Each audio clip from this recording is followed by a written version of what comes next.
the thing that I spotted from it, the thing I took away from it, is that what looks to appear to be the presentation, right, looks a million times better than what we've currently got. Some sections of the FM community have responded with that is going, but now I need a new laptop. I can't believe it's got better after all of these years. I'm really angry now. And it's like, you can't win, can you? If you want to enjoy this, yes, it was a 30-second clip, it was a teaser, but you know what I saw from it as a creative perspective was immersion, an opportunity to be immersed into something. I saw like more cutscenes that we haven't had in, or you know, more detailed cutscenes that we've got now, which can be used in videos.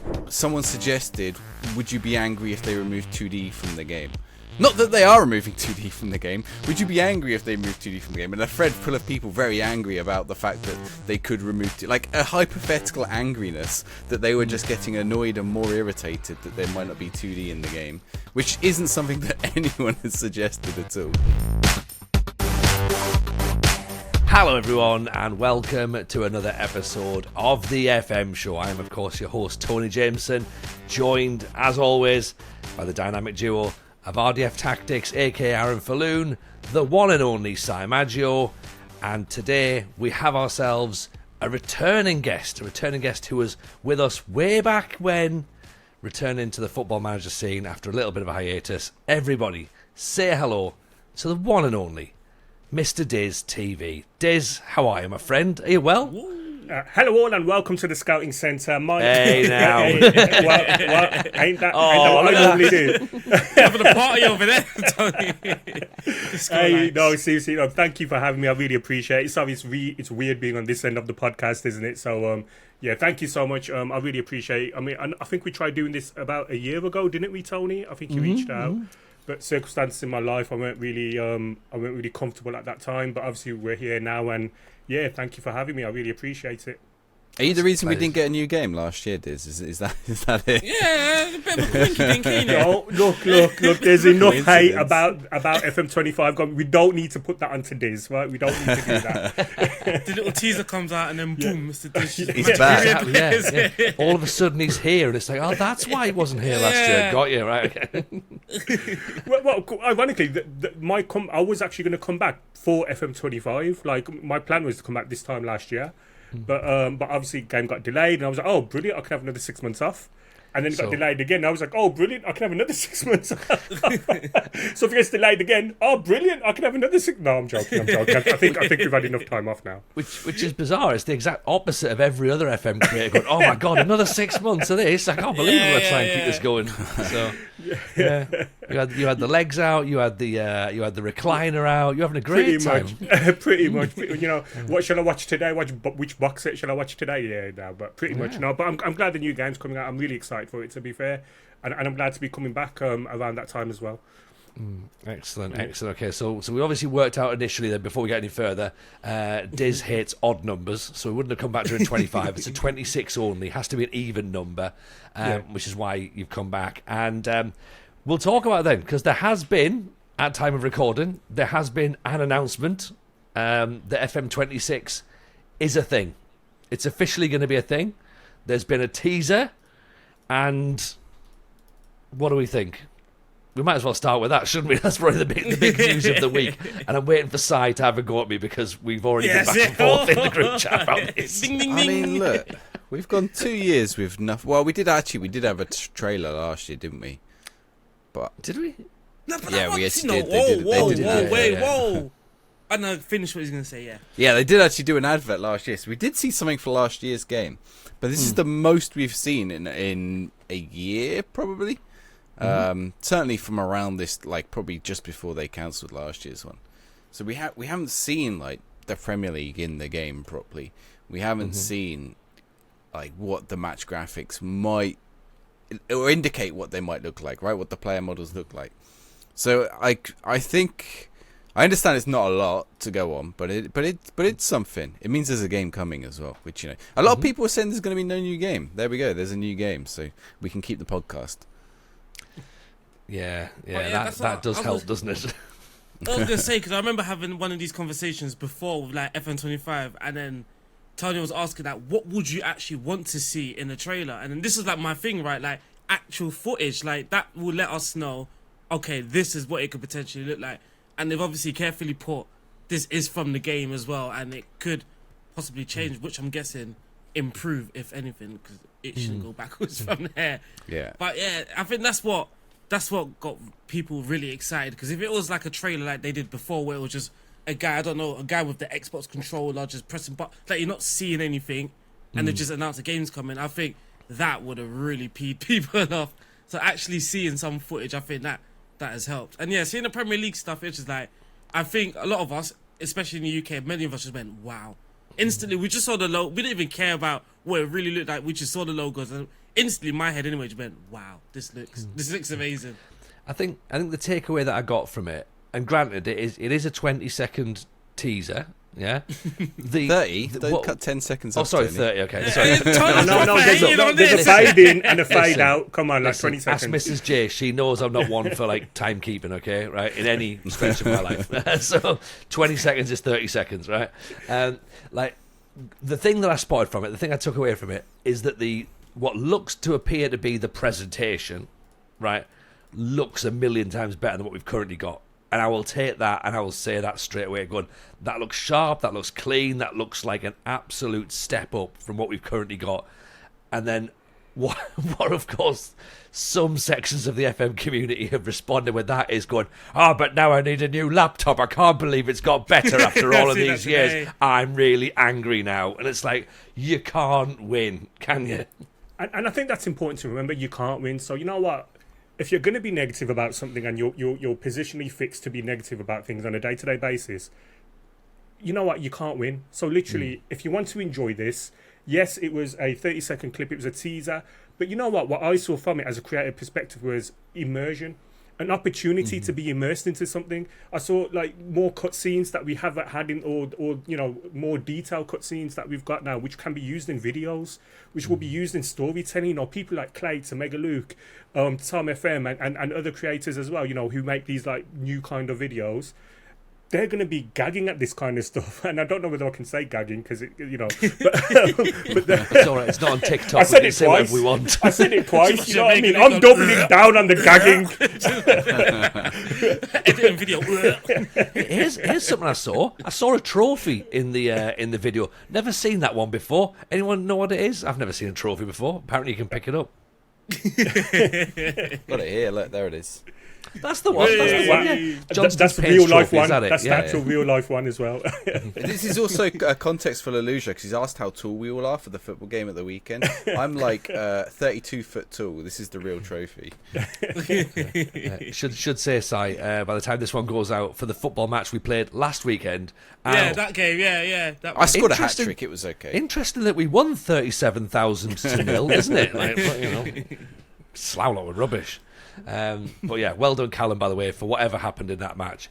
Presumably we won. If we didn't, it's on Callum. But let's go back to what Diz was saying about people being negative. It's funny he says that, because not funny that Diz personally said it, but like because I was just reading before we came on a thread of people angry that someone suggested, would you be angry if they removed 2D from the game? Not that they are removing 2D from the game. Would you be angry if they removed 2D from the game? And a thread full of people very angry about the fact that they could remove... like, a hypothetical angriness that they were just getting annoyed and more irritated that there might not be 2D in the game, which isn't something that anyone has suggested at all. And it's just... and I've seen a few like that. It's like, oh, it is like my laptop won't run this. Well, you don't even know what the specifications are now. You know, like what Football Manager runs on now. Actually, it probably doesn't perform to the level it should. When you look at what a mobile phone can run, or you look at what like a tablet can run, or a handheld console, like I'm pretty sure your laptop will be able to run. It's never been the graphics engine. It's always been the data in Football Manager. That's the thing. That's the thing. If I was Football Manager though, that's like sort of a positive issue for people to have, sort of thing. Like that's sort of like, I'm not seeing people saying I'm not getting this game because I haven't got a good enough laptop. It's like, now I have to spend money to go and get this game that I really want to play. So it does show still that people are really invested. People really want to play the game.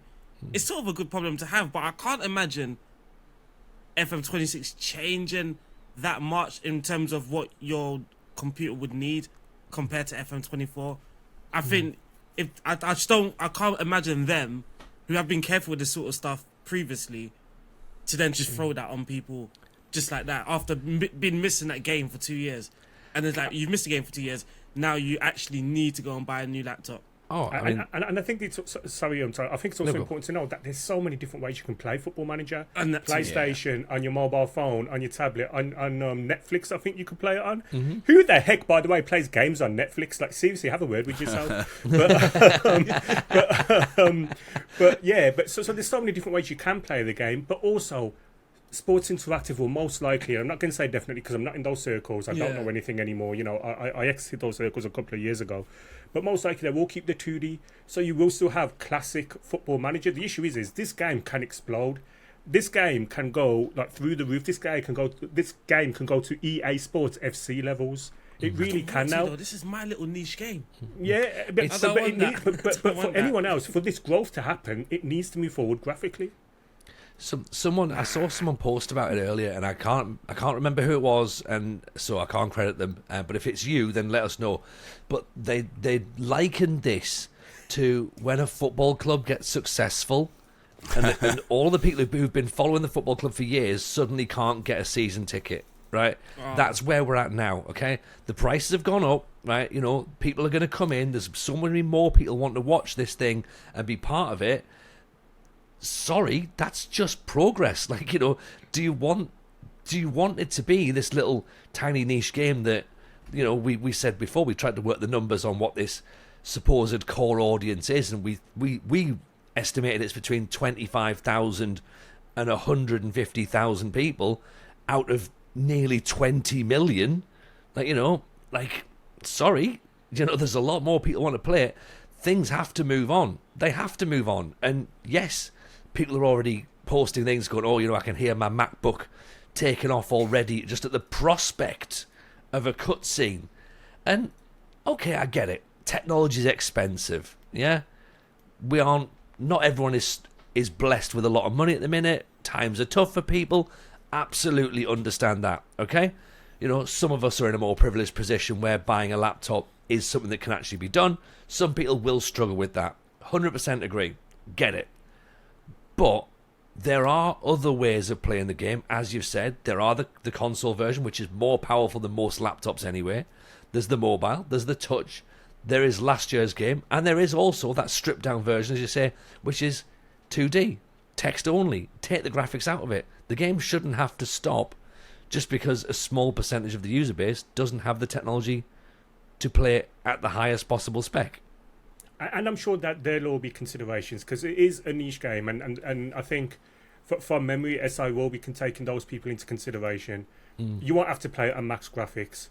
Ultimately, it's kind of nice that people don't want to miss out on Football Manager, if that makes sense. So, you know, they're so invested in Football Manager as a series. So for SI, they're loving that part. And you know what? You can see it from their point of view as well. They don't want to miss out.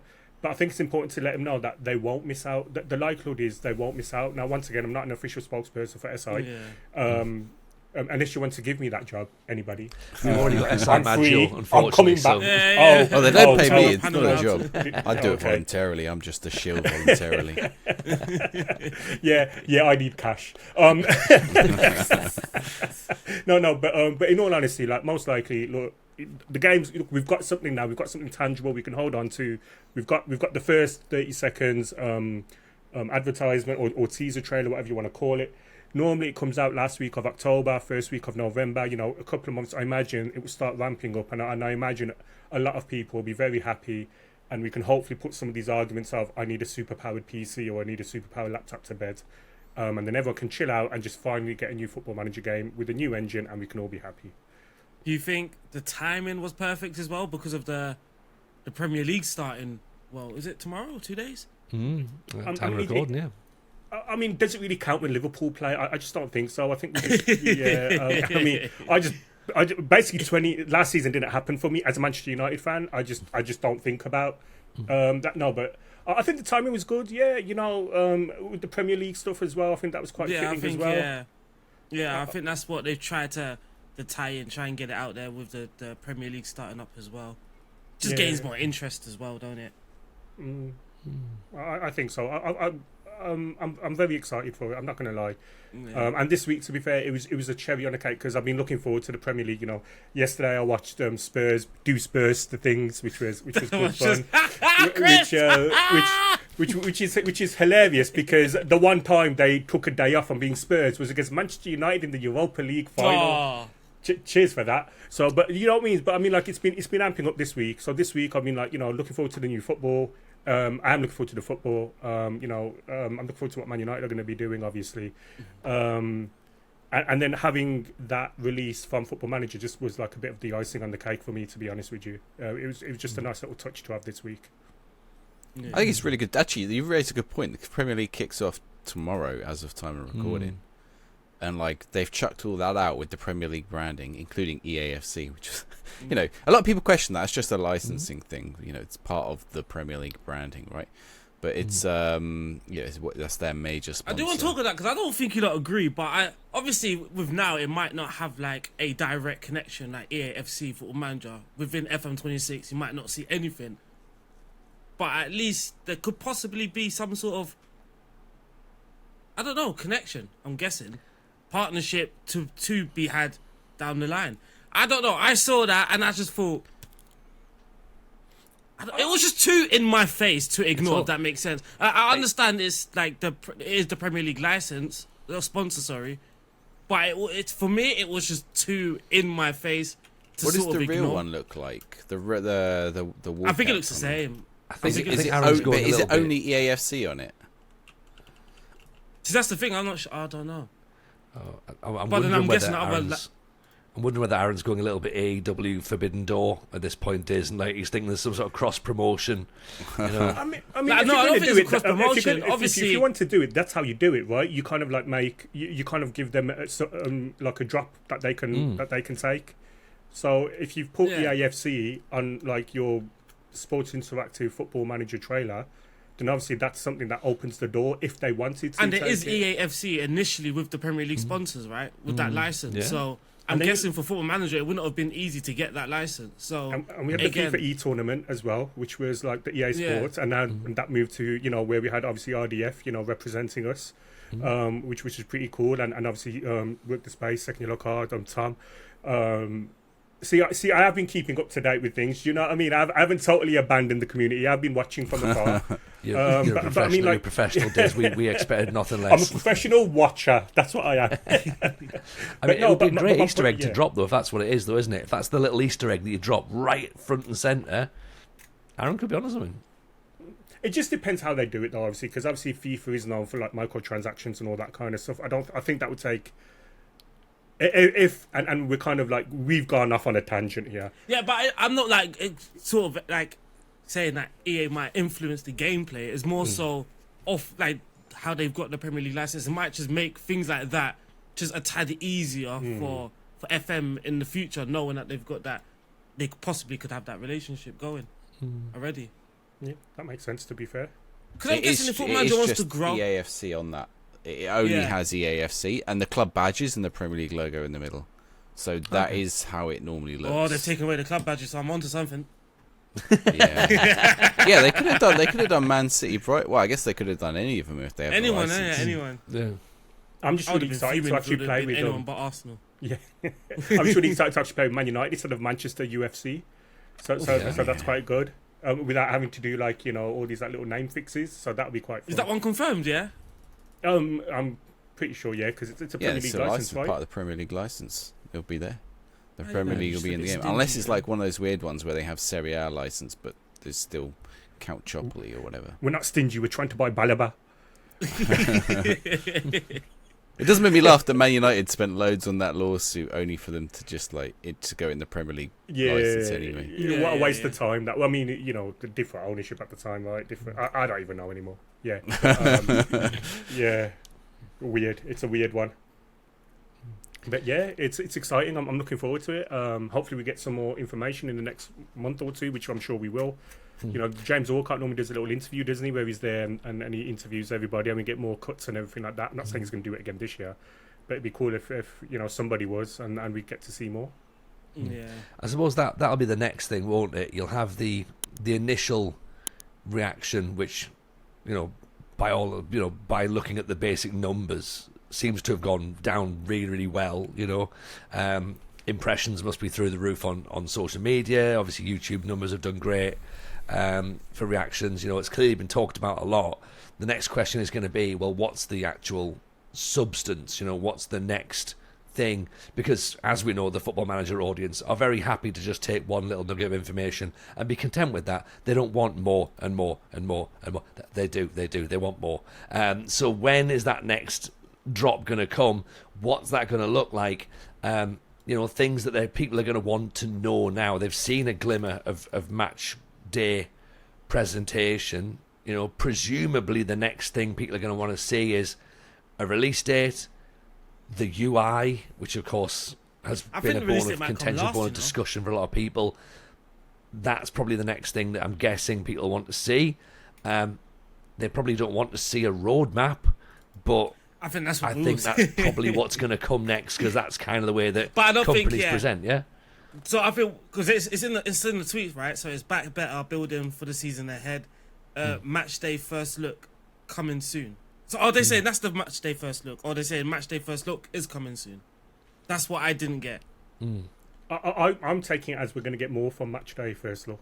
Yeah, so that's what I think. That's what I thought, and I thought the roadmap will be released with that, and then I think possibly the release date might be sort of the last thing that they reveal to us. I think maybe. I'm just happy that it's here. I know like it was a bit crap when FM25 got cancelled. It delayed initially and then cancelled. I know that a lot of them, there was a lot of anger on Twitter or X, whatever it's called now, towards them. I also like this, and everyone knows I'm a little bit older. I'm like 41, so I can kind of like try and be a little bit more understanding, which is nobody sets out to start a project to fail it, right? And there are human beings there who would have been more disappointed than all of us that the game did not come out. And it looks bad on them as well, and they know it looks bad, and they've let down however many million people play the game. So I'm glad that it's finally coming out now, and hopefully the wait is worth it, to be fair, and they can look back on it and just be really proud of the work that they've done, because I think that would be quite cool. That'd be at least worth the gap year that we've had. Yeah, they're setting themselves a high bar though. They are setting, especially with that little teaser. Now the bar is high, but at the same time, I do think people got to remember this is like the first edition of their rebuild sort of thing. So we can't expect things to be perfect. We've got to sort of expect to bug here and there, and that could be a lot better, or this has potential but it's not quite there. I think we should expect that. But it's interesting because I've been seeing a lot of reactions from people outside of the FM community, because I get a lot of that on my timeline as well. And there was a couple that actually mentioned the graphics are nice, blah blah blah blah. I just want the game to be good, and I think that is going to be very very important for people, because the graphics and the teasers that could just wow us, but then we can also be underwhelmed playing the game and it's actually not that great, and the features inside it that sound amazing aren't working, and there's just too many of them for you to sort of enjoy the game, if that makes sense. See, the trouble I've seen is I've seen a lot of people saying I'm annoyed that they're doing the graphics because I want the gameplay to be good. It's like, no, these are different things. These are different units in the Sports Interactive team. Like, just because one improves doesn't mean that the other can't. They're not putting all their eggs in one basket. It's a very big team of 200, 300 people there now. It's not like one man and all his energy's gone into... it's just Miles there. He's like, what should I work on today? Regen faces. And then, he doesn't do any work on anything else. Like, it's a big team. It has a graphics department or an animations team. Well, it probably has an animations team as well, a match engine team, which is like the actual gameplay team. It has all these different teams working on different parts of the game. One doesn't come at the cost of the other. In fact, if they improve something like the graphics, they get X million extra number of players in. They have funds to go improve that other stuff as well. And I think, don't think, they're not improving the things that I want, because they improve things that other people want. It can help you down the line. I think that's the thing, and I posted something out a little while ago, and again, it was just trying to gauge opinion as to where we're at. And I put something along the lines of, do you believe that improving the graphics will take away from the gameplay? Right? And weirdly, it was it was a little bit too close, that poll, to be honest. I think we were about sort of like 60-40, maybe like 55-45 sort of thing in favour of actually, no, it probably isn't going to affect the gameplay that much. But I was like, oh, that's a little bit too close for my liking, that people are thinking by putting the graphics and updating that's going to detract from something else. But your point there, Si, is kind of what I was trying to articulate back to people by going, look, yes, fair enough, the graphics to you don't need to be improved, but to the passerby, to attract somebody into the virtual showroom, you put the best cars at the front, don't you? You put the trailer needs to look shiny for the film. Nobody goes into a film trailer and goes, "Ooh, that looks immersive." Like, no, they want it to look nice. You know what I mean? Like, you gotta make it look the part. You walk past the clothes shop, clothes are in the window. Was that You've got to wow your eyes first. Sorry, was that people's response to the teaser? This was pre-teaser, okay. and I was saying, look, like, yes, the graphics are going to have to improve, but a lot of people are saying, but they shouldn't improve. It needs, because the game is just about immersion. I'm like, yes, but in order for it to grow, people want to see something that looks nice. The immersion will still be there, but hey, do you know what's great? It's going to look better as well. Because the thing is, if that comment was made like after the teaser, I think I might have understood it more, because maybe they're coming from a point of, like, maybe not just the graphics, maybe they're coming from the point of, I don't want the game to be too dramatic. I don't want every game to be cutscene, because I do also just want to play Football Manager. I do just also want to press continue and get to the next day. Like, I don't want to be sitting there, and though I want the FA Cup final to feel like an FA Cup final, I don't need every Premier League week to feel like a Premier League week, if that makes sense. Like, if you go to a Premier League match, there's always going to be this dramatic build-up, but playing Football Manager, you might not necessarily need that. 38 games, plus then you got the cup games, that could sort of drag out a game that you bought just to play quickly, and you want to, because we've had this conversation, it might have been one of the issues of FM24, people couldn't quite find that balance of being able to play the game quickly, but also playing along with these nice features along with it as well. And I think that could be a worry. I saw someone today, someone who was worried about that. They said, they thought, and nobody plays games after. They said, who even plays games after the first season? Who watches games after the first season? And I thought, I watch every game. But that's the thing. It wasn't Luke. I know Luke doesn't watch his games. If you watch that cutscene, games. So because you got to remember, right? You're going to be playing a game for 12 odd months. So you get the game first week, it's fine. Oh, this game feels amazing. It's so dramatic. And then like a month is passing, and you're like, okay, now I've got to do this every time I'm playing a match. I've got to watch this cut. But you watch every match still, don't you? Pardon? You still watch every match. But it's the cutscene. Like I play the game because I like the game to be quick and simple, right? I don't want the. The thing about Football Manager, it's always, you can always play it the way you want to play it. Yeah, so you're hoping you can cut the cutscenes, right? So I would be surprised if you couldn't. The thing about it, like, you might initially do the press conferences, and then after like 5 minutes, you're like, okay, I don't want to say the same bloody thing again. Okay, I'm calm. Everything's great. About VAR. I can't believe there was no skip on VAR. Oh my days, I'm still growing grey hair because. Okay, I mean, there are little elements of it, but I mean, ultimately, in the grand scheme of it, Football Manager lets you play Football Manager the way you kind of want to play it. I'm up for the improved graphics, but I'm wondering if that's what people's fear is. Because again, like, obviously for us, we're content creators sometimes, and we're just playing the game to enjoy ourselves. Better graphics can help our immersion, but we've mentioned about this, if you're someone that's working 9 to 5, you've come home, you put the kids to bed, you've got this 1 hour, 2 hour window to play Football Manager, like, sometimes you do want the game just to be snappy, and if that is still available with the improved graphics, then I think that's perfect. But you don't want to lose that sense of why you're actually the reason why Football Manager willed you in the first place. See, the thing is, right, I'm going to do it. I'm probably going to get a lot of heat for saying this now, right? Okay, and I apologise, okay?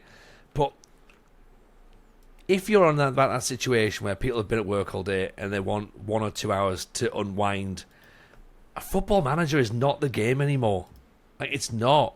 Like, and it hasn't been like that for about 10 years, really. There's been looking at my generation, like the mid-40s, right? I know of a lot of people my age who left Football Manager because there was too much to do, right? And they couldn't just have a couple of hours on it after work. And they went to things like what was FIFA at the time, AFC, where they could just have a couple of games on the Xbox, then put the controller down and away, and then that would satisfy that itch for them. They were used to playing old Champ Manager, they were used to playing 0102, and then they got to like sort of maybe like an FM10, FM11, FM12, and then they went, there's too much. Like, I'm doing emails at home when I've been doing emails all day. Like, I can't do this anymore. And the game gets more and more and more immersive every year, despite one corner of the internet saying it gets dumbed down, right? I just wonder, can you just have a couple of hours of FM anymore? And I pose that as a question, not as me saying that is where I'm going to sit with, but I pose that as a question going, I personally don't think that this is the game for a 2-hour stint anymore. I personally think you can, and I also think a lot of people's reasons, like my brother, right? My brother's one of those guys that used to play the game. They look at the game, and I think that's the issue, the way the information is presented, not necessarily because there's a lot of information, it's just how it's presented. It just feels all scattered. If you're a new person, you look at that inbox, you're just thinking, what the hell is going on? And I think that's what a lot of people's issues were, and that might have been one of the reasons. Of course, it's not as quick as Champ Man, because obviously you just press continue, it goes to the next day. You don't have to do these non-responsive emails that you have to respond to this and that sort of thing. So there is that sort of element, like there is a lot in the game which could scare people away. But I also think the way it's presented does scare a large amount of people away from the game. Even from those who are watching it, even the younger kids, they're watching it on Twitch and stuff. They're asking what the game is, but they might find it difficult themselves because of the amount of information. Because we're just playing it, it's second nature to us, so we're just clicking things very quickly, and that's just like they can lose their attention very quickly. So I do think the presentation, was part of the reason. And that's the end of the show, guys. I just thought it was an interesting point to discuss. Do you know? I'm going to throw it out to the team. See what we've got. Yeah, I mean, it can be quite complex, right? It can be. I think if you're taking a break from the game as well, if you take a couple of years off and you come back to it, there are different features. I mean, we might say like, barely anything's improved, but there are new features, and people will probably be like, okay, this is probably a bit too much. Now, I remember taking a break. I think it was 2007 I came back to it. And I think it was when the changeover happened from Championship Manager to like Football Manager kind of thing. Yeah. And I remember when I played it again, and it was a different world to me. It was like so much more detail, so much more going on, even back then compared to the game that I initially fell in love with. And it can be quite overwhelming, but once again, I don't know whether people can still play it for an hour or two, but ultimately, it's the stories that reel you in, right? Football Manager is ultimately the stories that we create, or that create themselves when we're playing the game. So if you are involved in that, if you are immersed into that, then if you got an hour or two, you are going to play the game. I think that's my point with that as well. That I'd probably expand upon is with it being a storytelling game, and we do tell stories, and we know that it's a storytelling game. I know how I am personally. If I'm telling my story in my save, then for me, like if we call a session a chapter, I've got pretty big chapters. Like I haven't got little small chapters. Like I can't do like a sort of 3 or 4 like 5-page chapter because I don't think I've expanded the story too much in that time. And I'll probably leave being a bit like, oh, actually, I've not really had a resolution at that point. I'm really milking the metaphor here at this point, but yeah, I think that again you can just sit for a while and not really advance in an hour or so, and maybe it depends on what it is you want and how you want to see it. It depends on the player, right? Who's playing the game, because I used to try and fit as many games as I could in the amount of time that I had on the computer, and that was just how it is, and that's how I play now. Like that's why people come to my stream and like, you're on season 3 already, because I am one of those guys that I'm just smashing the hell out of that spacebar. So I'm guessing it does depend as well on the sort of player you were. Yeah, true. Si, your thoughts? I'm looking forward to it. Like whatever we do, it's just I think we want more information. Tony, it does make me laugh that you said, "Oh, wait, how's everyone doing a video about this?" And we're now half an hour in. We've been talking about it for half an hour. Yeah, exactly. Yeah, I mean, he did say expand. He wanted us to go wild. He wanted us to go wild with it, didn't he? Yeah. So everyone with your 4-minute reaction videos, your 8-minute reactions. How is anyone doing a We've done 4-minute reaction to a 36. 30-second clip? What he actually meant is, how are they only doing 4 minutes? Step forward the hour-and-a-half podcast I'm going to do on it. He's going to break down every second of it. Yeah, pretty much. I did like the lighting on the trophy. It looked nice. Wow. The ground texture was just a 2D one, which was interesting. I think if you saw the grass texture, and some people were picking up, they're like, "Why is the grass texture 2D?" And I was like, "I don't need every blade of grass animated in the game. Like that would fry your computer." Yeah. And that might be something that they had to compromise on for people with not the greatest computers, right? It might be something like that might be the final version, but there might be a reason to it. Like if they had to do these things to the graphics, then you won't be playing the game. I mean, You don't have the system for it. I used to play GTA RP, obviously, and in GTA RP, there's people can set their grass to 0 because grass does work your CPU a little bit harder, or your GPU as well. So obviously, if they've got rid of grass for that reason, well, it's a no-brainer for me. It's like an easy win. AstroTurf pitches for the win. That's what we're going for. We're rolling it back. And we should say, well, you know what, Si? You've made a good point, right? We've managed to do half an hour on a 30-second teaser. So we've given it sufficient airway, I think, for we've actually talked about more about Football Manager than we've ever spoken about on this podcast for a long time. But we've got Diz back on to talk about the fact that he's returning. You've mentioned a little bit there about GTA RP. You mentioned the scouting centre at the start of the. I was just trying to put this on my channel. I'm not going to lie. Infiltrate and then take on my channel. That was my plan today. I don't know if that's worked. Hey, no. We need people to remember that the scouting centre was a thing and is hopefully coming back as well. I'm hoping so. Yeah, you know what? Scouting centre was awesome. I used to. So I think everyone knows now. It's not a secret anymore. I used to be a police officer for 14 years. I was a sergeant. I was a detective. I can speak about it now because I haven't been that for 3 years. And the reason why I enjoyed doing the scouting centre was because I could use my detective skills, and I could sit in the back and I enjoy other people getting the shine, if that makes sense, over me. I didn't want to be, and if you look at my interviews, I very rarely spoke about me, or I tried not to anyway. As time went on and I got more comfortable with people, obviously it naturally becomes a to and a fro. But I really enjoyed that aspect of it, and the scouting centre was something that I really enjoyed doing. Obviously, getting people's journey in, people's content creation. It was something that was unique at the time. Obviously, there weren't many podcasts that were having people. I know it had been done afterwards. I found out it had been done before. I think there was a guy called Ben, I want to say. So I'm so sorry, I've forgotten your name, but he used to do like these kind of like content creation interviews. But I just felt like, and this isn't being arrogant or anything, I felt like my skill set in interviews with some people that don't want to give you information made me a prime person to interview people to get information out of them. And I don't mean that in a like I was prying or I was being nosy. I mean I was just using my skills to get the best interview possible for people to be able to show themselves and their true selves for everybody, and just realize like how we're all human beings, but this is my journey and my journey is different to other people's journeys. And I thought we had some great moments with that as well, and I really enjoyed it. I'm not going to lie, it was one of my favorite things to do every week. Prepping for it, I think I mean, Si was on it, but Tony and Aaron, you were on it.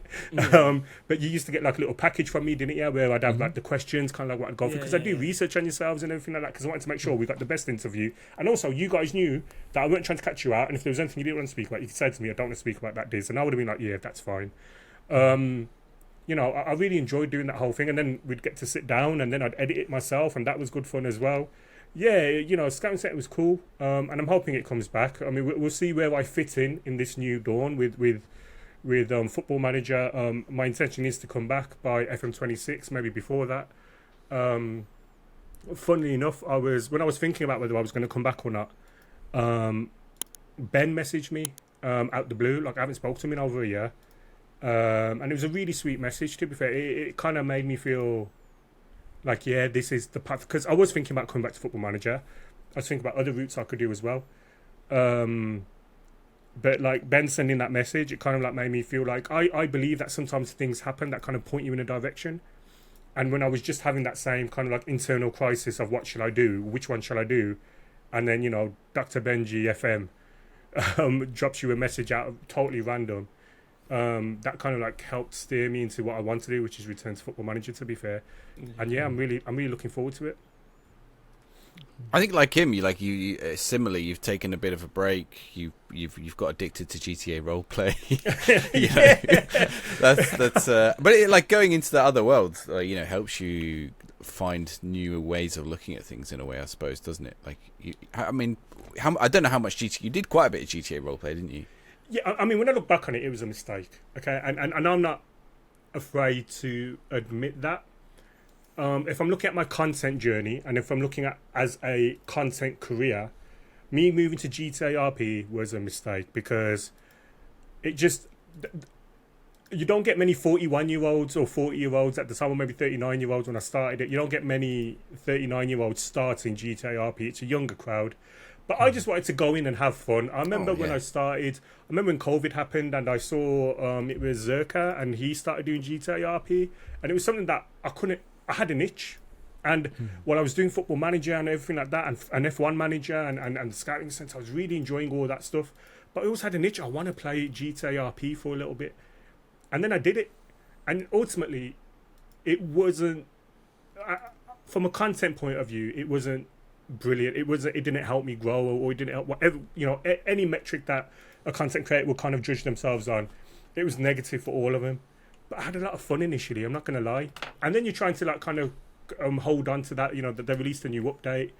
It's kind of like completely different to what I was used to anyway as that. So adapting to that was really difficult. It's become more gang RP, and it's just like not the same really. It's you know, individual comedy characters don't really kind of have a home in it at the minute. And then you're thinking, okay, cool.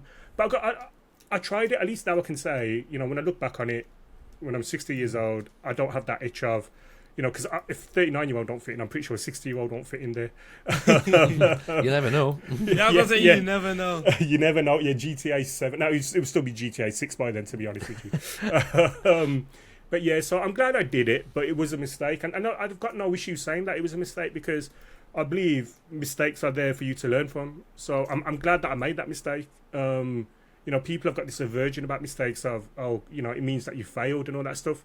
Failure isn't a bad thing. Failure can be a good thing. It's when you fail the same thing again and again and again and again and not do anything different. That's the issue.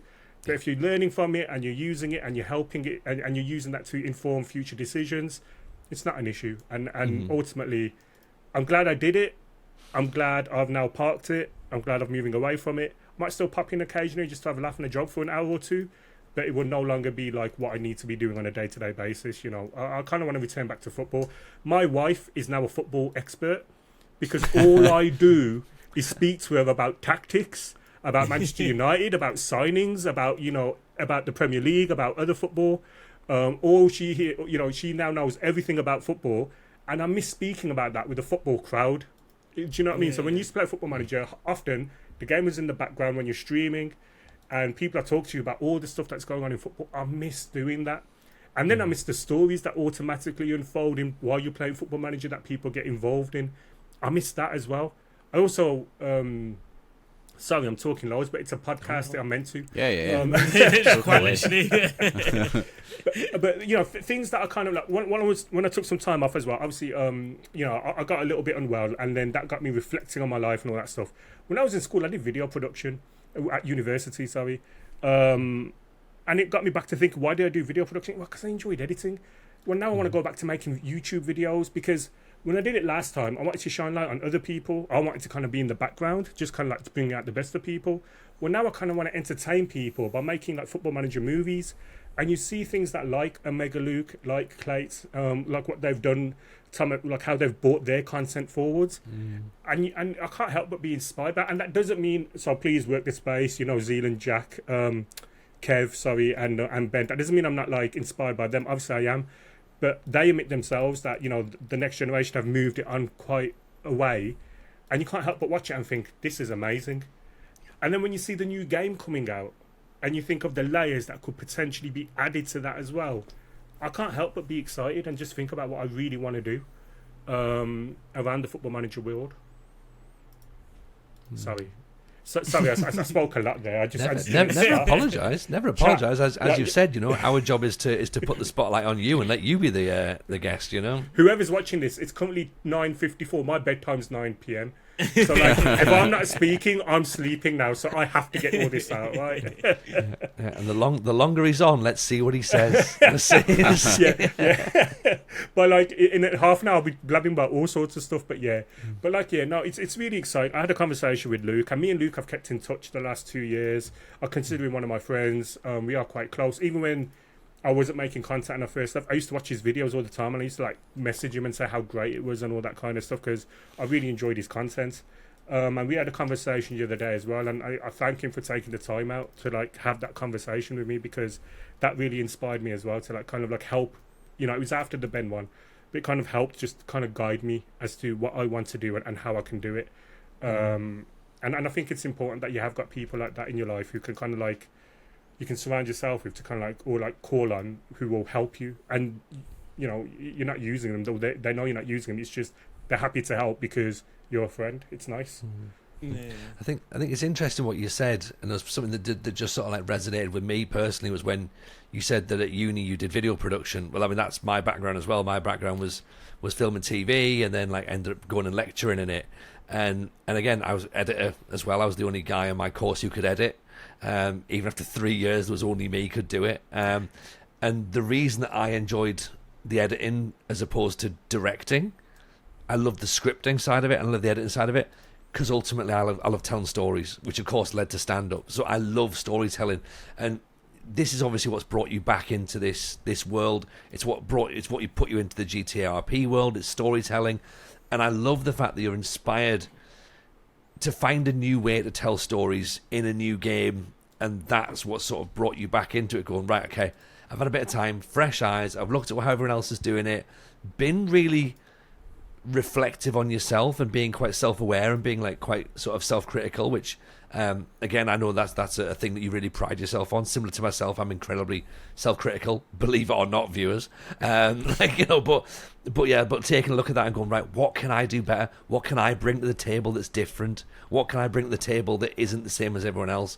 And I love the fact that you've done that. And genuinely, I mean, I'm not just saying this, but I love that you're coming back, because I enjoyed watching what you did in the original form, and I'm really excited to see what Mr Diz does in the new form, if that makes sense. Yeah, no, I appreciate that. I do, and yeah, self-reflection I think is one of the most powerful things we can do, just to try and learn, improve, become better versions of ourselves. I'm not the same person I was 5 years ago now. There's a million things that have happened in my life that stopped that from happening, but what I can do is, while I am here, I can try to be the best version that I am now, and hopefully come out with the best content that will hopefully entertain people, and just have fun with it as well, because you know what, life has been really serious the last couple of years, so I just want to have fun again and just really enjoy doing stuff, and just be passionate about things again, which will hopefully resonate in my content. Yeah, obviously no pressure, but I do hope the Scouting Centre does come back, because I don't know, obviously you'll maybe downplay it a little bit, but you did have like I think you played a big role in some people, how they are in the community. Like, obviously I could speak for myself. I remember I was a bit like shut down, like obviously my background completely different to a lot of people's background. I'm sure we would touch on it with the representation, but of course I was at the time the only, we used to call black people, brown people. Obviously you was making videos, but I felt like obviously the only brown person. And then I think it was just at the time I started putting the camera on as well. So I still felt like I wasn't me, because I was still trying to like, I don't want to be me because I don't want to be too loud. So I'm trying to adjust a certain crowd. But then I remember speaking to you, and then that's when everything just opened up. Everyone knew everything about my life. And then from that interview, I just remember like, everyone knows everything now. So I might as well just be me, sort of thing. And then that just made everything just feel easier. And I remember the response from that as well, because obviously once you open up, you want to see what people are saying about you and that. And then everyone was just like either sympathetic or just happy that I opened up and that sort of thing. And just allow people to see me for who I am as well. So obviously I appreciate it, but I don't think I'm the only one that felt like that at the time. No, and I'm really proud of that. The fact that I was able to help you realize your true form, if that makes sense. I think that's a really easy way of saying it. And that's kind of what I wanted. And I'm so, and like seeing where you've gone and what you've done now, Aaron, like seriously, that I'm really proud of that. And I'm kind of glad that I played a little role in that, if that makes sense. So so thank you for saying that. I really appreciate it. But just know that my intention was always for you to be your absolute self, your absolute best form of yourself, and I'm glad that the Scouting Centre was able to help you do that. Yeah, but it wasn't just for me. Like I would just miss it because I used to listen to people, might not watch it, but it was always on, and I could just hear the stories and that sort of thing. And it's always interesting to hear people's stories because you're not interrupting them. They're just there. It's their flaw. They're gonna tell you everything that they want to tell you, sort of thing. But it's not things that they will say in the stream, right? It's not like something you would just say in the stream because that's not the space for it. And that was really the only time and space some people can really open up. So you just learn a lot of interesting things about people. And they're like, that explains why. Or that sort of thing, yeah. And I think that helped a lot as well. I think because I started to have guests on like a second or third time. Yeah. And I think the first time was very... especially the early parts was very rigid as to like your content creation journey basically, and tell us how you got to where you are now. And obviously I think like anything else, the more comfortable you are with a person, when you see somebody, you know, at that point I was a new content creator, like who's this guy, how long is he going to be around for? But then as time went on, like, you know, I think Ben was on 3 times, and the last one was like really eye-opening, is when he was like struggling a little bit in relation to his content, and just before he took his first break. I think I had second yellow card on at a time, and he was always really good at advice about people doing standalone work rather than doing series videos. But he wasn't doing it himself, and I love Matt to bits. I mean, we haven't spoken in ages, but he's somebody I still really respect. And I remember us doing the podcast and like it being quite open and quite emotional. It was quite an emotional interview, to be fair. And like hearing somebody who I look up to, who I absolutely respect to bits, like kind of being a little bit like really vulnerable with me as well, and I remember that as well. But I'm glad to see that Matt's obviously. I mean, I know he's kind of. That was the first time I cried on the flipping camera. I remember you saying that as well. Like, you know, and that's what I mean. So I kind of wanted people just to kind of tell their stories, and I wanted people to be able to open up and just be themselves. Because you know what, there's a lot of conforming that we do in society, right? Everyone conforms, everyone tries to fit in, but you know what? We don't need to. We can be ourselves, God damn it. We can be ourselves, and we can be successful by being ourselves, and we can be happy being ourselves. Yeah, it's the only way. It's the only way. Sorry, Si. No, it's. I mean, I was just thinking, like, before you even mentioned it, like the 3 Ben episodes you did, you can see like his mindset going through a journey. Difference. Yeah, I was gonna say And like, actually, that one was kind of like, well, you're almost. I'm not gonna say you're a therapist because you're not a therapist, but it is like a form of, you know, release for him that he couldn't just do on his stream or he couldn't do on his own channel because he didn't feel the comfort in doing it, and he obviously did on your show to say where he is at with content and why he's struggling, and you know what's causing him like a block in content creation. And like I think that was kind of interesting that you managed to fill this little niche in the community. Or big niche, because in the end I think it worked for you, because you know in the end you had people coming on who were like outside of FM and who are, you know, much bigger. You had James Alcott, who obviously has done FM stuff but much bigger. Ellis Platten, who I don't know if he's maybe a little bit of FM stuff, but really, like, I mean, he's massive now. I think you probably got him just before or just as he was going massive, right? So it's like you managed to get in on. Make those, you know, people you knew Ben, you knew Second Yellow Card, or maybe it was the first time you met them on your thing, but you know they were aware of you and you were aware of them in the community. Whereas like then reaching out to people outside the community was like, you know, much bigger for the show. But that was kind of a mistake on my part as well, because I wanted Scouting Centre to be bigger, and I think if I'm honest, I didn't want to take it away from Football Manager completely, but I still wanted to go back to Football Manager. But I wanted to probably do about 10 episodes outside of Football Manager and then return. Therefore, widening the reach of the scouting centre, and that didn't work for me. And ultimately, I couldn't get. I mean, obviously, I got a certain amount of guests. I couldn't get the growth beyond that though, and I couldn't get in contact with people who. The next step, my last one was with Robbie Knox. So after Robbie Knox, I couldn't get that next step. I emailed countless people. I used to have a list, and I used to email them once every month or so, just in case somebody new came out. Somebody new wanted to do it. James Walcott I messaged him before that, and he ignored it. But he saw the Ben episode, the third Ben episode, and then he replied to me and says, "Yeah, look, I'll do it."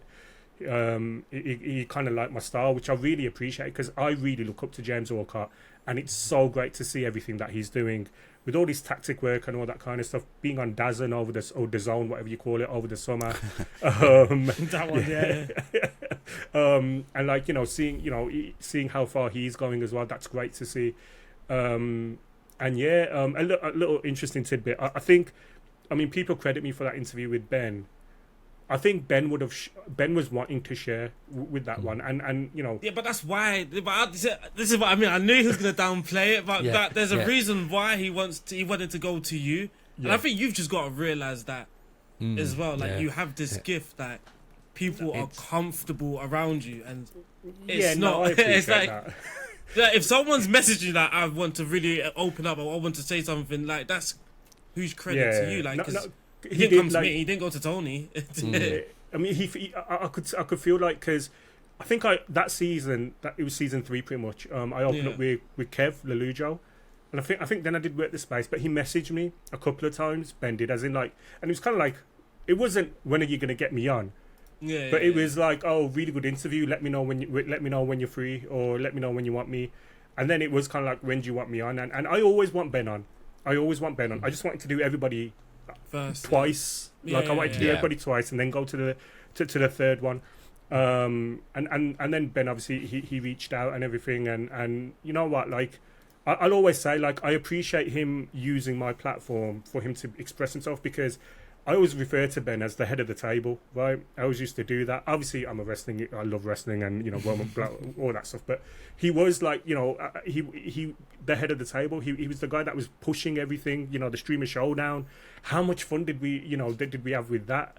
And I just felt like it's I think it's a privilege when somebody trusts you enough to have that conversation with you on camera.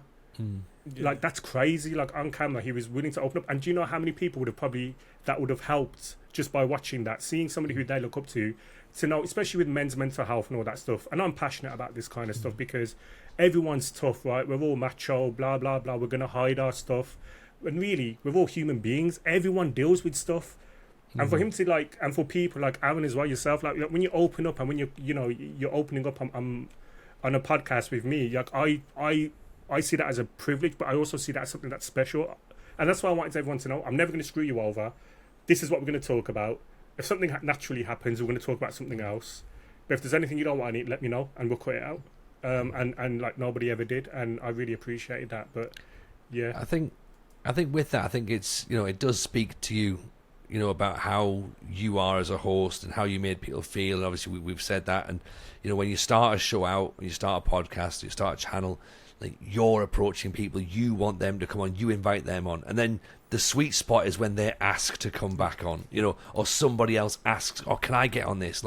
That's the brilliant bit, because that's when you know that people trust you. It's when you know that what you're doing is worthwhile, it has quality, it has value, and people are watching it going, yeah, you know what, yeah, this is going to be good, I want to be part of this. We see it as well, when we try to look for guests, we're trying to work out who we can go to, you say there, what's the next level, how do we reach that person, or is it, it might look great on paper, but is it going to land exactly? Yeah. And when you get those people who you can rely on to come and have a great conversation, open up with, you said about Ben opening up, it's brilliant, Aaron opening up. I remember the 5-Star Potential during the second lockdown did an entire month of podcasts, and it was the first time they did video podcasts as well. And it was a month, which was basically a check-in of like members of the community. And you could, if you watch it from the start of the month to the end of the month, and bless Dupe and Matt and Dave for putting themselves through it every single day, you can see them deteriorate throughout that month. Like then they're being there for everyone else and taking everyone else's problems, and it's gone from, oh yeah, things are fine to like about the 13th or 40th episode, and it's like, I don't think I am fine. Like, and there's just that moment when like everybody allows themselves to become vulnerable, because what they've done is they've created a table of trust that everyone's going, you know what, I just need to get this off my chest, and I'm glad you've asked how I'm feeling, because quite frankly, I feel like shit. Like, you know, and I can't hold it in anymore, and I'm just going to say it now. And that's been brilliant. That's been absolutely brilliant. So kudos to yourself for that, and kudos as well for the 5-star guys for doing that, you know. And we obviously hope that one day people will say the same on this show, but I got to shout those 2 shows out, man. They were superb for that. No, yeah, they were. And Dupe is somebody who helped me a lot when I first came onto the scene as well. And that's something that, you know, I don't mean to say I've forgotten it, but it's something I don't probably think about at the minute, because obviously you don't think about your content, but you just bringing the 5-star potential, it reminded me of Dupe. And I'd be remiss. I mean, we ended up not speaking regularly before I left and all that stuff. Nothing happened. We just, like, you know, people just kind of distanced themselves, or live in different circles and everything like that. But yeah, you know, Dupe is somebody who I'll probably owe quite a lot to, because I think he put me on the table of like the Streamer Showdown lot.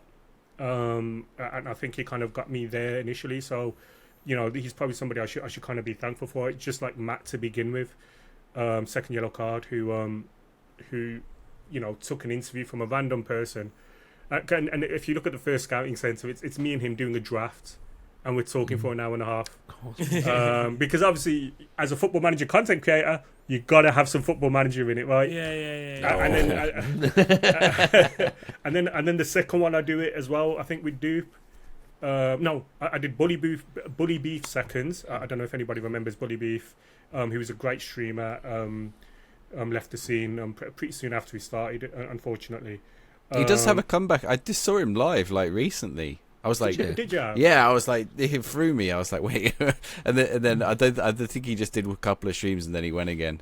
Yeah, he does that annually. To be fair, from what I've seen, like when the game comes out, he streams a couple of times. Then I think he just kind of gets bored of it or whatever. But yeah, shout out to him. But then there was Dupe, and then I think Zealand. Like they were my first 4 guests, and yeah, like I think each of them kind of helped me a lot, and you know, I really appreciate that. But yeah, podcasts, great, eh? And you guys, like, you know, you guys have taken what I wanted to do, which is like, you know, get podcasts from the Football Manager community to a wider scale. You guys have managed to do that, and I've seen your views and I've seen your episodes, and you know what, it's great to see. I've seen your chemistry, and yeah, it's great to see that you guys have taken on kind of like an idea that I had, and you've taken it on to yourself to a different level, and that's great to see as well, and I'm really proud of you guys. If that means anything, and if it doesn't, I don't care.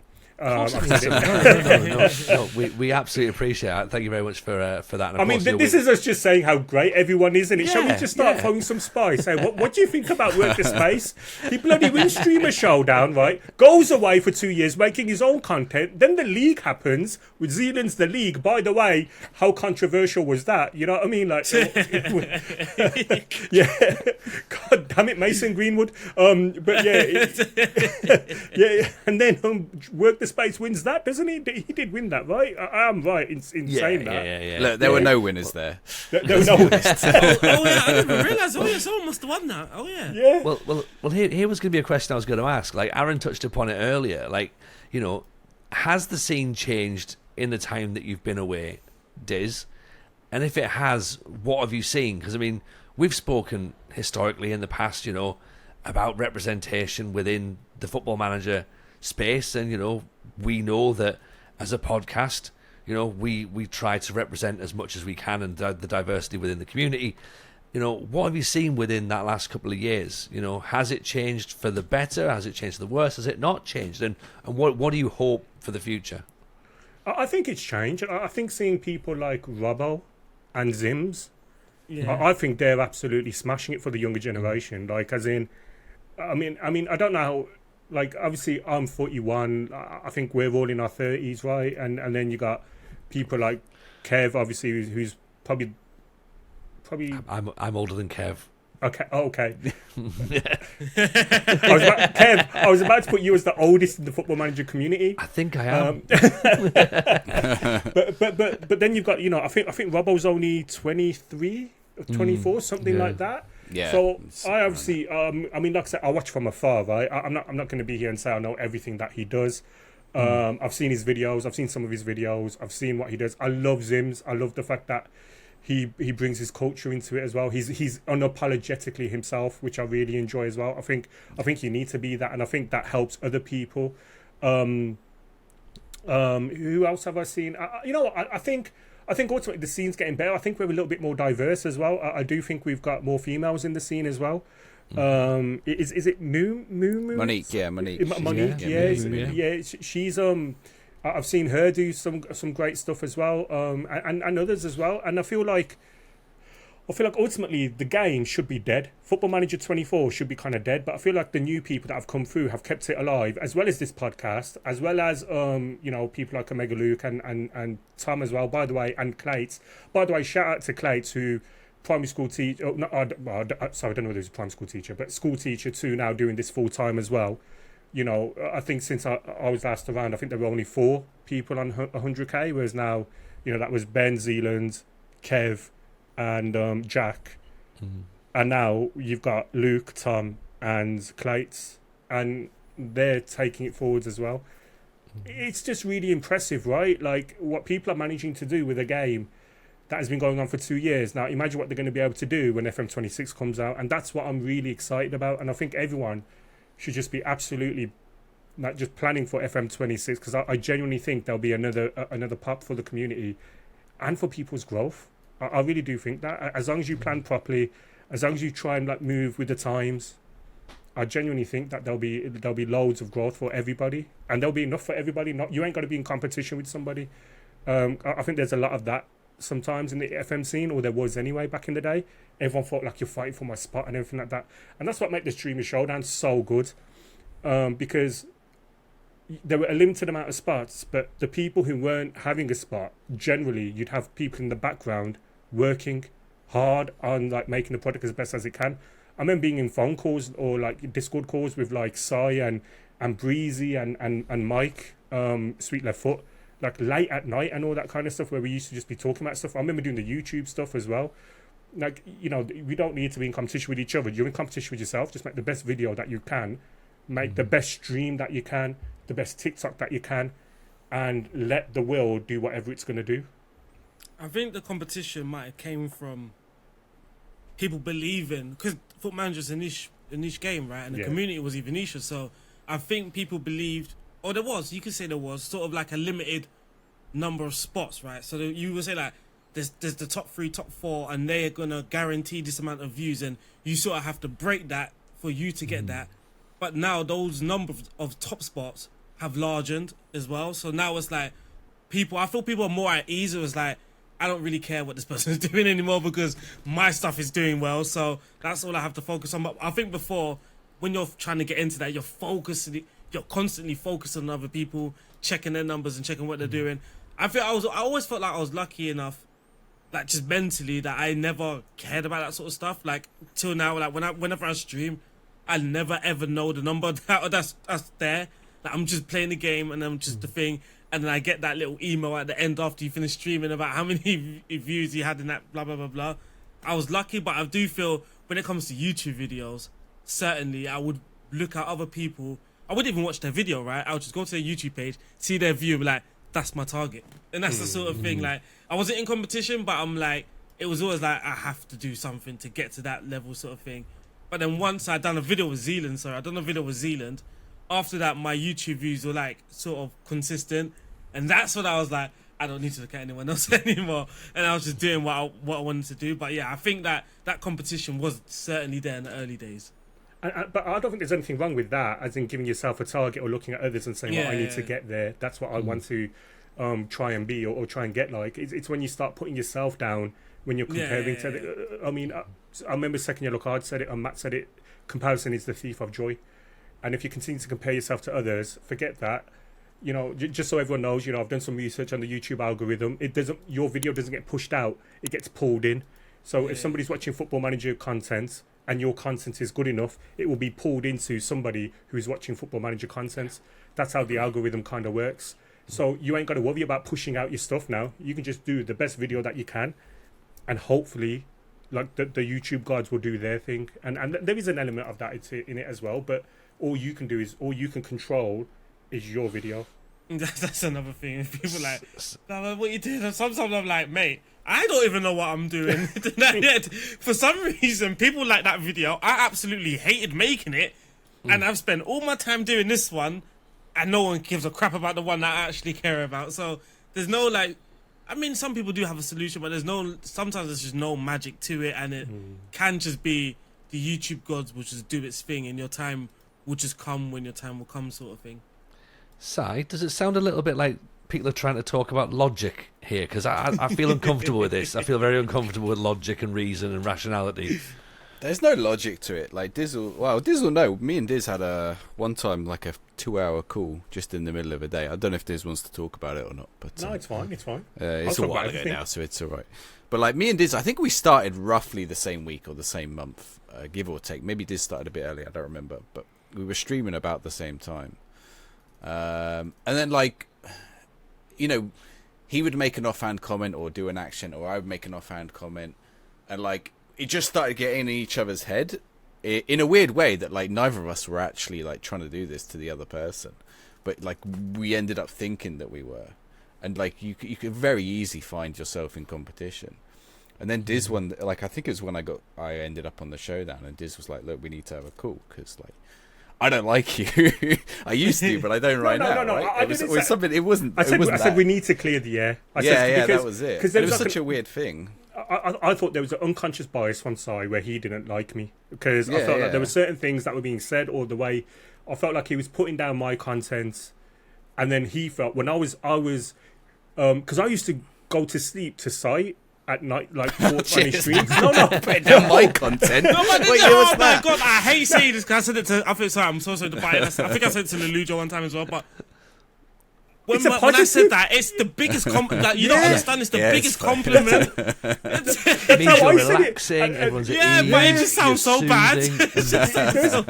But basically, because I used to stream from like 10 o'clock at night till like 2 o'clock in the morning, something like that. Yeah. So I used to put him on, and I used to put in his stream. I used to just have a laugh and a joke or whatever.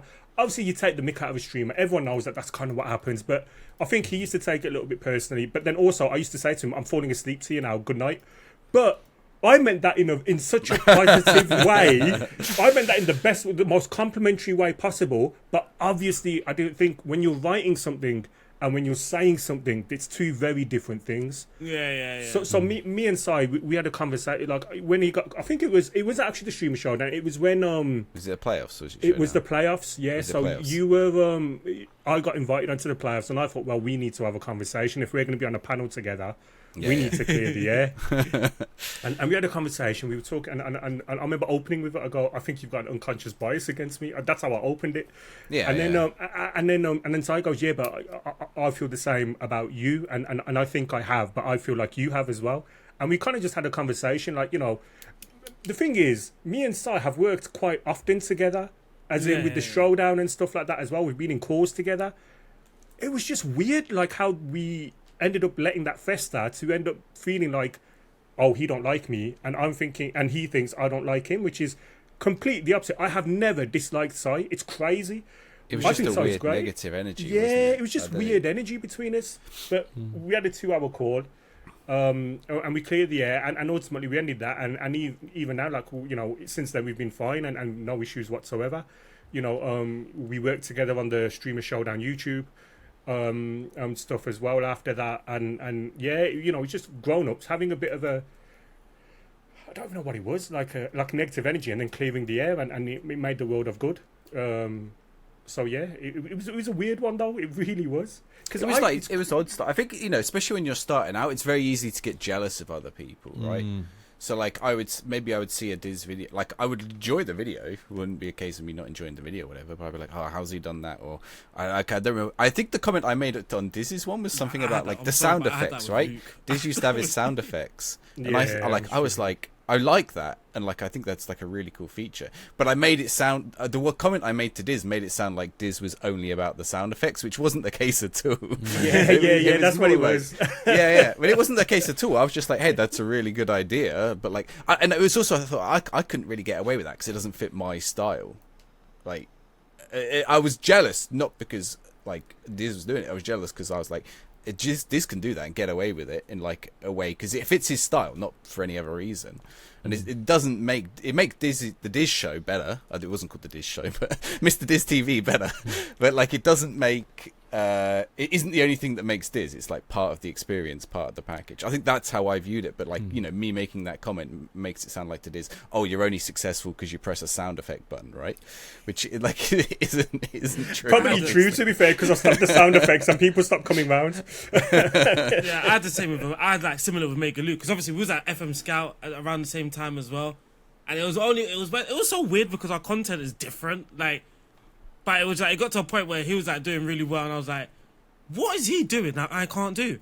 And but it was so weird. Like I was jealous for quite some time. I was like, "What is he?" And it was until I tried to do one of those reboot videos, and then I was like, I think I was like halfway through the end. I was like, I think I get it now. This one ain't for me. This ain't for me at all. I had the same with stand up. Like, just you can't believe like how much that happens in stand up. Like, you're watching guys like fly off early doors. You're like, I don't understand any of how they're getting as successful as they are. And you sort of, it's only when you take a step back, you're just like, all right, it's not what they're doing, it's what I'm not doing. And it's like I'm too focused on other people, and I'm not really realizing that I'm putting as much work into myself. And like, if I started to work as hard as they did, maybe, or I was a bit more sort of like change my delivery or change my set around into a different order, that was the thing. And it was just someone else had worked it out before I worked it out, and I'm like, oh, now I'm angry at myself because I should have worked that out before because I'm smart. And you know, it's like then you get back on the cycle again, but it's part and parcel of it, innit? You then ultimately realise, like, actually they're doing a great job, and it's like, cool, away you go. You figured it out. But I was very lucky because when I first came, I started streaming in September. So FM's dead. So, you know, Dr. Benji, Wet Space, at the time, they're not really streaming anymore. So I'm streaming from 3 p.m. till 6 p.m. I've got my own little slot. You know, I'm quite... At the time, I had more energy. I'm energetic. You know, I've got this soundboard that, you know, I was one of the first people to use a soundboard from what I could see. People probably were using it, but around the area. So I was lucky. I was getting quite a lot of traction quite quickly. Then I'm doing the scouting center, and I'm getting people like, you know, I'm with second yellow card on my first episode, and obviously people like Duke Zealands and Dr. Benji really quick. Look, I should probably have been a bit more understanding that people might get negatively impacted by that, because I am quite an empathetic person. I do think about other people, but at the time I'm in my own zone, and then I'm thinking someone's got a problem with me, and I'm like, oh, well, you've got a problem with me, whatever, I've got a problem with you. And once again, it wasn't really like, it was just like the most stupidest thing in the world. It really, really was.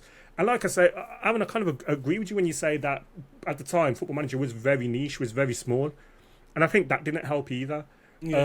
So now, obviously, now it's a lot larger, and I feel like FM26 it will become bigger, and I think as time goes on, it will become a massive game, as big as the AFC, hopefully in the future. But it's just crazy how like just you know, how your actions can have an impact on other people. But then once again, you know, credit to Sai. I think I messaged him saying we need to get into a phone call, or we need to get into a Discord call. And you know what? None of us like confrontation. Like, I know I was a police officer. At work, I was a police officer. At home, I like zen. I like chill. I like surrounding myself around positivity, around, you know, I dealt with enough crap at that point, like in my lifetime, that, you know, to last a lifetime. So credit to Sai as well. Got into a phone call, cleared the air, job done, move on. And yeah, since then it's been cool. Obviously, you know, I'm not really been around, so that's probably why it's been cool. No, I think it was quite early on because we worked, like you said, a lot on the show, and we met obviously since then as well a few times. But it like at the time, it made me feel really guilty because I was like, like, not that I did anything purposeful. Like, you know, we both had these subconscious things, but it was more like that I made someone else feel that way, right? Yeah, and like, this is I'm sort of telling this because I want other people who maybe are starting their content journey or even later in their content journey. You know, this happens. This doesn't stop when you get bigger, right? Yeah, like. You just maybe just the person who you compare yourself to or that you're engaging with at that point changes, and it's important. Like, I tried not to do it now. Like, I mean, I will compare myself to others, but not in the same way. Like, if someone else has success, you should revel in their success and not not use it as like a punching bag. Why are they successful and I'm not? I'm also doing these things, or even just things like if they make a comment about your content or whatever. Like, don't take it too personally. Like, you know, they might not mean what it's too easy to write the wrong thing on the internet and have someone take it the wrong way. It's very, very as we know, you know, that's it. You create a negative energy. I think a lot of people are guilty of this. Like, I said to someone recently, they said, why is everyone so negative about Football Manager? I said, have you seen your last 10 tweets about Football Manager? They're all negative, right? So, like, you know, you create the environment that you live in, like a little bit of positivity. And, you know, I think on the podcast say that about we Ben. to do it. I'm joking. That was a joke. Ben, that was a joke. That was a joke.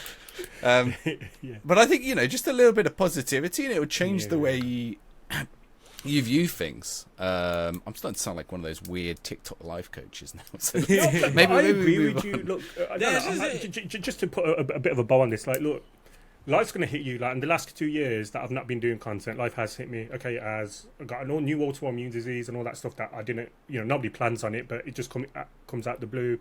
My wife's still not well and all that stuff. Still trying to look after it. Still trying to juggle many things. Ultimately, I can let that defeat me, which I did for a period of time, where I'm just trying to figure out my new normal. And I'm lucky, to be fair, because touch wood, you know, once I overcame the initial flares and all that kind of stuff, I'm figuring out what a new life looks like, so to speak, and it's fine. Everything's fine. I pretty much do everything. I'm just a little bit more tired nowadays, a little bit. And, you know, I've got, you know, skin things and stuff I've got to be careful of. But I choose to try and be more positive, because what is being negative going to do? What's the choice? Like, the choice is basically let it beat me and then my life's going to be miserable the rest of my life. Or while I am here, I can have as much fun as possible, smile as much as possible, have a positive impact on the people around me as possible. And then that way, like, at least that's more, you know, that's a more fulfilling life, a more fulfilling way to live. Ultimately, life's going to happen. Whatever's going to happen is going to happen. We can't control that. We can only control our reactions to that. And yeah, that is very life coachy. My TikTok, Mr Diz TV, you can see more of that. I think, you know what? I'm not going to do FM26. I'm going to do life coaching. I'll do that. It's a bigger market, mate. That's what you want to be getting into. You know what I mean? Let's get out. That's what I tried that with GTA RP, and the market is like for people who can shoot and like shooting games and like you can I did watch one of your GTA streams once. You spent 3 hours panning gold out in the sea. And I was like, do you not want to do something else, Diz? He's like, yeah, but I got to get the gold for this guy to buy a shovel, or he's going to give me a shovel. I just didn't understand GTA RP at that point in my life. I'm not going to lie. But yeah, it's just you live and you learn, right? Yeah, that's funny. Yeah, absolutely. All right, well, you know what? I think that's a reasonable place to end it, to be honest. I feel as that's a positive message for everyone. We started positive and we've ended positive. Who'd have thought Football Manager? You know what? We're going to change brought this. The positivity out of us. The FM Positive Podcast. That's what we're going to call it. Yes. Yes. And you can get more of that next week, because I'm now a new co-host. No, I'm not. Hey, I've got the link now. I'm just going to pop. I know what time you do this. I'm just going to click it every week at 8:30. Yeah, well, you know what? I'm away next week, so you might have to actually. So we'll see. I was going to say, could you imagine just an FM pod team? Yes. Just imagine that. You said you wanted to catch up with second yellow card Matt next week. That's it. Yeah. There you go. Yeah, we'll get Matt in. You can tag in for me. There you go, sorted. Right, next week's show, everyone. I'm having a week off. Diz is back. Right, there you go. Not back by popular demand, just he never left the call. That's it. I didn't. And they're paying me loads. It's crazy how much they're going to pay me. It's just mortgage covered for the year. No, but yeah, it's also. Thank you guys so much for having me on. I really appreciate it. It's been it's been quite the journey, obviously. And Tony, I appreciate you reaching out last year and this year as well, and making this happen. And Si, thank you so much for your time. I really appreciate it. I appreciate you coming on, mate. It's been an absolute pleasure. And I guess if people want to see the Scouting Centre, find where it is, they want to see Mr Diz TV, where can we see your content? Yeah, everything for me is Mr Diz TV. So streaming on Twitch, Kick, TikTok is Mr Diz TV, YouTube is Mr Diz TV. Might be starting a Man United fan channel soon. I don't know what that's going to be called. But it'll probably be on Mr Diz TV. So yeah, everything's just just go on Mr Diz TV, see what shows up. Do you know what I mean? Like, just see what happens. Fantastic, lovely stuff. Yes, so do go and drop Diz a follow. Go and check all of his content out, fellas. We've got Patreon to talk about. Where do we find the network save? It's there and it's on Patreon. Yes, it's at www.patreon.com/the FM Show Pod. That's patreon.com/the FM Show Pod, where you can support the channel from as little as £3. So come over and enjoy the network save as I sit on top. So I had a few weeks. I went on top for £3, I just heard. So I had a few weeks and now I'm back. Yeah. Like Two people are having a wonderful time in the in network save, and I am also there. So come and check it out. Diz, it's been a pleasure. Fellas, it's been a pleasure as well. Thank you so much, as always. Hope you've all enjoyed the episode. Please do give it a thumbs up. Leave us some comments below. And let us know your thoughts on FM26's teaser trailer.